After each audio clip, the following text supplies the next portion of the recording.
Lucas a dit « De combien as-tu hérité ?» Emma a répondu « Hein ?» Mon mari, Lucas, m'a posé cette question le soir de l'enterrement de mon père. Lucas m'a dit « J'ai entendu dire que ton père avait hérité de 3 millions de dollars. Alors, une fois de plus, je te demande combien tu as hérité ?»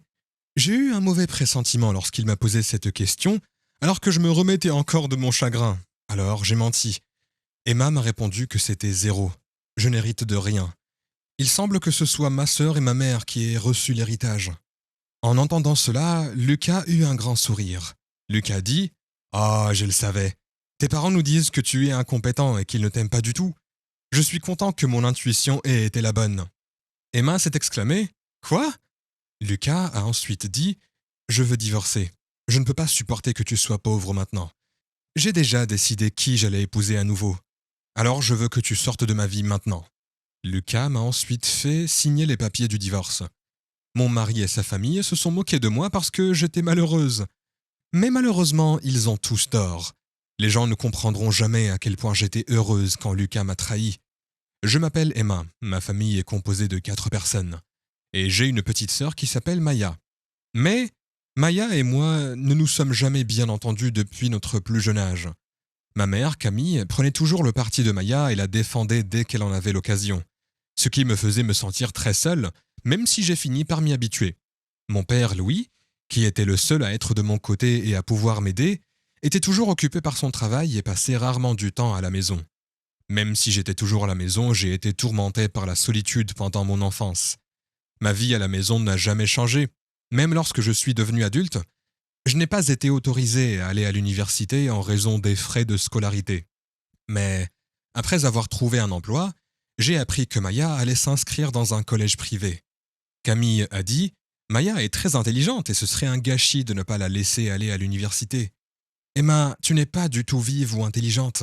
Alors, contrairement à mon pèlerinage, ce serait vraiment du gâchis pour toi d'y aller. Puisque tu es déjà une adulte qui a un travail, tu devrais mettre de l'argent dans cette maison, mais en plus, tu devrais aussi payer les frais de scolarité de Maya. Tu es sa grande sœur. Il est donc normal que tu travailles pour elle et que tu la soutiennes. Ma mère dit de telles absurdités comme si c'était du bon sens pour elle. J'avais toujours supporté des choses injustes, mais cela m'a rendue furieuse et des larmes ont commencé à couler sur mon visage. Voyant cela, Maya m'a regardé d'un air désagréable et m'a dit ceci: c'est ta faute si tu es incompétente, n'est-ce pas? Tu es plus laide que moi et tu as de pires rayures que moi. Alors tu devrais au moins essayer d'être meilleure, tu sais? Si tu ne peux même pas faire ça, alors tu ne vaux vraiment rien. J'en ai eu tellement marre de cet environnement familial toxique que j'ai quitté la maison de mes parents lorsque j'ai commencé à travailler. Comme j'étais obligé de faire des tâches ménagères tous les jours, vivre seul n'était pas du tout difficile pour moi. Et en fait, c'était génial de pouvoir se débrouiller toute seule. Au début, mon père m'envoyait un peu d'argent pour m'aider, mais après environ 6 mois, il a cessé de m'envoyer de l'argent. À la place, j'ai reçu une lettre de ma mère. Camille écrit: il semble que ton père t'envoie de l'argent sans aucune permission. Mais tu n'as pas le droit de le recevoir parce que tu n'as jamais payé les frais de scolarité de ta sœur et que tu nous as jamais envoyé d'argent. Je vous enverrai plus tard une facture pour toutes les sommes que vous avez reçues de votre père. Alors, assurez-vous de rembourser tout l'argent. Cessez d'être un voleur. Ma mère, qui continue à me haïr, m'a envoyé une facture calculée au montant exact de la pension alimentaire pour que je la rembourse. J'étais trop mal à l'aise pour en parler et en discuter davantage, alors j'ai fait ce qu'on m'a dit, j'ai envoyé l'argent et j'ai déménagé secrètement dans un autre appartement. Quelques années plus tard, je me suis marié avec Lucas, rencontré au travail. J'ai décidé de profiter de cette occasion pour couper définitivement les ponts avec mes parents. Et je suis donc retourné chez eux pour les informer de mon mariage. Je suis donc retourné chez mes parents pour leur annoncer la nouvelle. J'ai constaté que mon père, qui avait toujours travaillé très dur, avait beaucoup vieilli et paraissait très vieux. Je ne m'attendais pas à ce que sa taille soit aussi courbée, et il semblait avoir du mal à se tenir debout. Camille a dit: oh, tu es donc de retour, je me demande ce que cette fille ingrate, qui n'envoie même pas d'argent à ses parents, fait ici. Quand j'ai demandé à ma mère de me parler de mon père, elle s'est moquée de moi. Camille m'a dit que ton père s'était blessé au dos l'année dernière et qu'il ne pouvait plus travailler. C'est déjà assez pénible qu'ils doivent rester à la maison et me gêner tout le temps. Il est aussi inutile que toi. Emma. Lucas fut surpris d'entendre ma mère dire cela, mais ses yeux s'illuminèrent lorsqu'il vit ma sœur, Maya. Lucas dit: Waouh, tu es la sœur d'Emma? Tu es très belle. Je n'arrive pas à croire que toi et Emma êtes sœurs. Maya est devenue encore plus égoïste depuis qu'elle est entrée à l'université. Et maintenant, elle porte des vêtements luxueux et a une couleur de cheveux tellement flashy que c'est assez embarrassant de savoir qu'elle est adulte. Elle est assez âgée pour être déjà diplômée de l'université, mais elle semble toujours être une étudiante, ce qui montre également son attitude vis-à-vis des études à l'université.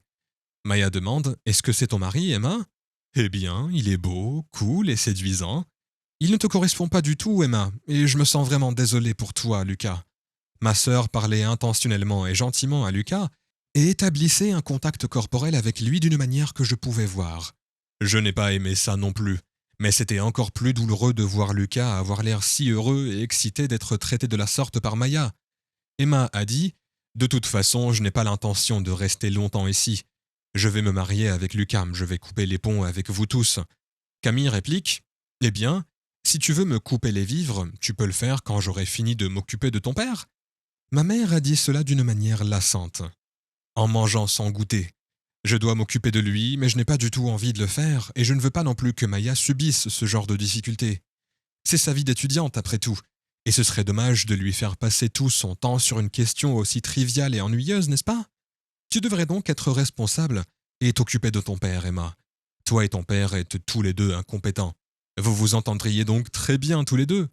La façon dont ma mère disait cela me mettait très en colère, mais je n'ai pas pu éviter de m'occuper de mon père pour son bien.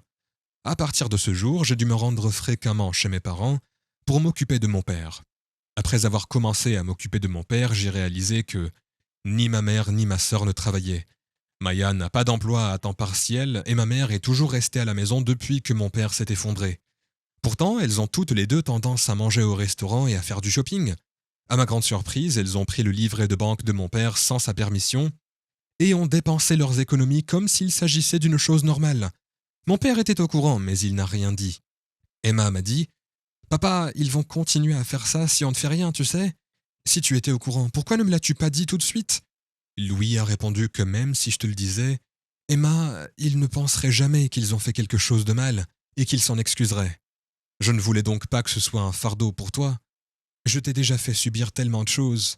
Mon père travaillait toujours, mais c'était pour le bien de notre famille. Il était le seul de la famille à m'aimer beaucoup. Je voulais l'aider d'une manière ou d'une autre.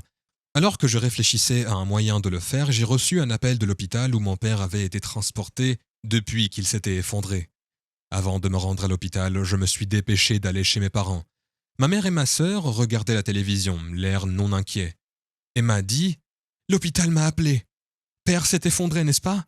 Pourquoi restez-vous toutes les deux assises? Camille répondit: C'est exagéré de dire qu'il s'est effondré, il est juste tombé dans le couloir et s'est cogné la tête.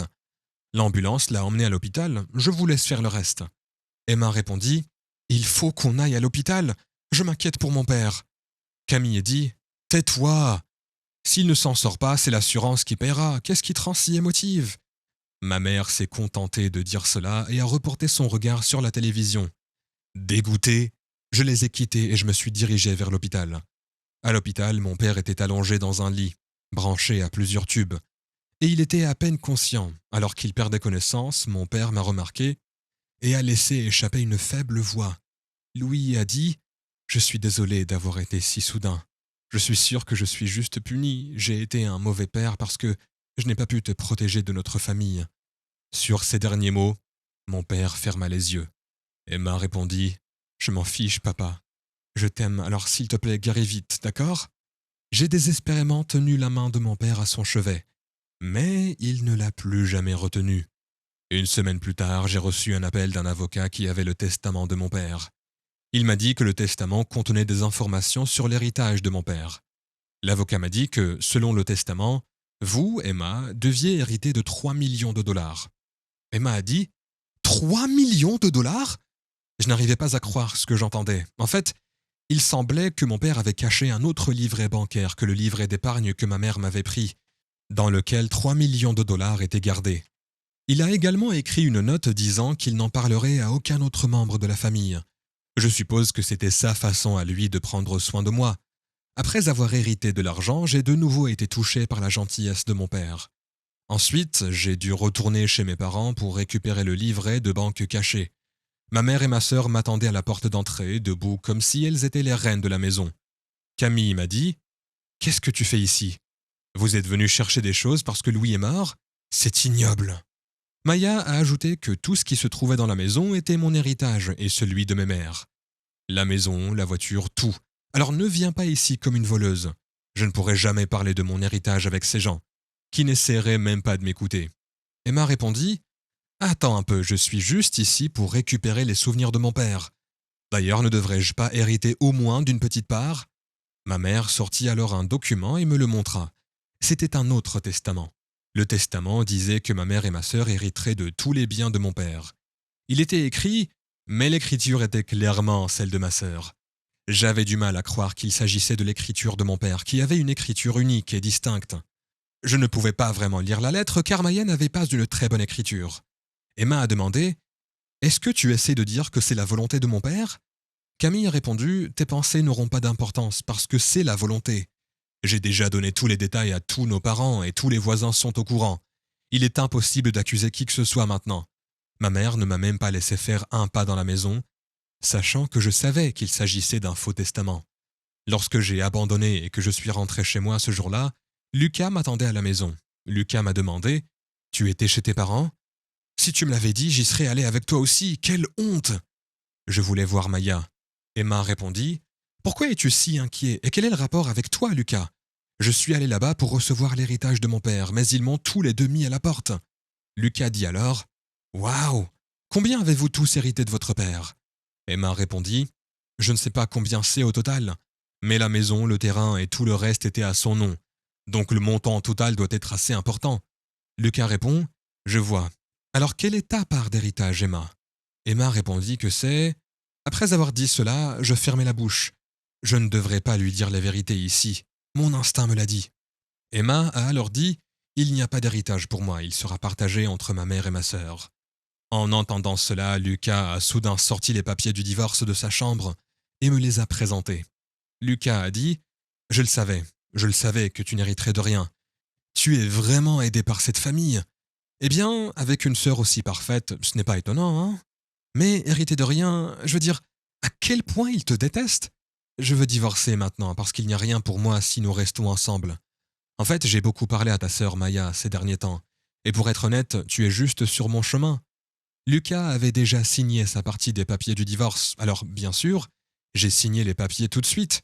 J'ai essayé de ne pas sourire en regardant le dos de Lucas qui apportait joyeusement les papiers du divorce au bureau de la ville. Ce serait probablement la dernière fois que je verrais Lucas sourire ainsi. Et cela vaut aussi pour ma mère et ma sœur. C'est à ce moment-là que le karma s'est retourné contre ceux qui nous avaient tourmentés.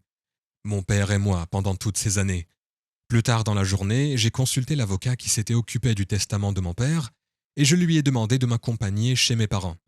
Lorsque j'ai montré le vrai testament à ma mère et ma sœur, leurs expressions habituellement détendues sont devenues bleues et elles l'ont lu et relu. Camille m'a dit que c'était un mensonge.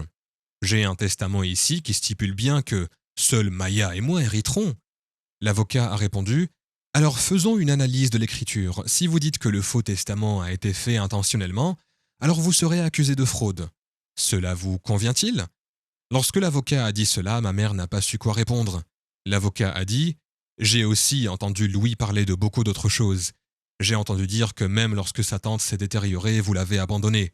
Vous avez cessé de vous occuper de lui, vous avez vendu tous ses biens sans aucune permission, et vous avez fait ce que vous vouliez.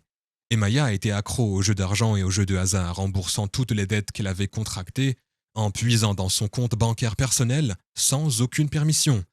En raison de ce comportement malveillant, vous avez toutes deux été exclues de tout droit à l'héritage. Si vous continuez à violer injustement les droits d'héritage d'Emma, nous avons l'intention d'intenter une action en justice contre vous deux. » Lorsque l'avocat a fini de parler, ma mère et ma sœur étaient assises là, désespérées. Pendant ce temps, j'ai décidé de récupérer le livret de banque caché de mon père et de quitter la maison de mes parents. Ainsi, j'étais enfin complètement libéré de ma famille. Après cela, Lucas, qui ne savait rien, a apparemment avoué à ma sœur qu'il était sorti avec lui. Ensuite, ma mère et ma sœur, qui lui avaient caché toutes les questions d'héritage, l'ont immédiatement épousé pour qu'il paye leurs frais de subsistance et qu'il devienne un distributeur automatique de billets pour elle. Ensuite, sans qu'on lui dise la vérité, Il aurait acheté plusieurs voitures de luxe et quitté son travail pour pouvoir compter sur leur héritage. Au bout d'un certain temps, Lucas a remarqué quelque chose d'étrange. Finalement, il s'est rendu compte qu'il n'avait pas d'héritage et s'est empressé de me contacter. Lucas m'a dit « Emma, j'avais tort. Tu es tout ce que j'ai, je veux repartir à zéro. » Emma lui répondit « Eh bien, je n'ai pas besoin de toi, et puis tu as Maya maintenant. Tu dois t'occuper correctement de ta femme, d'accord ?» Je lui ai seulement dit cela et j'ai raccroché doucement le téléphone. En fait, quelques minutes avant l'appel de Lucas, j'avais aussi reçu un appel de Maya. Maya m'a dit « Tu as gâché ma vie. Lucas a quitté son travail et s'est mis à faire du shopping comme un fou dès que nous nous sommes mariés. Je ne peux pas croire qu'un homme qui ne s'intéresse qu'à l'argent soit devenu mon mari. À cause de lui, le nom de ma famille est ruiné. Qu'est-ce que tu vas faire ?» J'ai parlé lentement à ma sœur qui criait comme une hystérique. Emma a répondu « Maya, c'est toi aussi qui n'es intéressée que par l'argent. Tout comme lui, je pense que vous êtes un couple assorti, tu sais. D'ailleurs, j'ai entendu dire que toi et Lucas, vous vous entendiez très bien lorsque Lucas et moi étions mariés. Tu devrais être heureuse que ton amour se soit réalisé. Je déposerai une demande d'indemnisation pour la liaison plus tard, d'accord ? À partir de maintenant, nous nous contacterons par l'intermédiaire de nos avocats. Je ne veux plus jamais entendre parler de vous. » Maya s'est écriée « Hé, je suis ta sœur et tu ne me traites même pas comme un membre de ta famille !» Emma a répondu « Hein, ne me fais pas rire, c'est toi qui ne m'as pas traité comme une famille. » En disant cela, j'ai raccroché au nez de ma sœur. J'ai bloqué ses appels et je n'ai plus jamais entendu parler d'elle. Je suis enfin libre. J'ai construit une maison avec l'héritage de mon père et j'y ai emménagé. J'ai trouvé un nouvel emploi d'employé de bureau et je profite d'une vie bien remplie mais épanouissante. Parfois je me sens seul, mais j'ai ma famille pour prendre soin de moi. Emma dit « Je m'en vais, papa. » J'ai senti que mon père me souriait gentiment en regardant sa photo sur le mur de ma maison.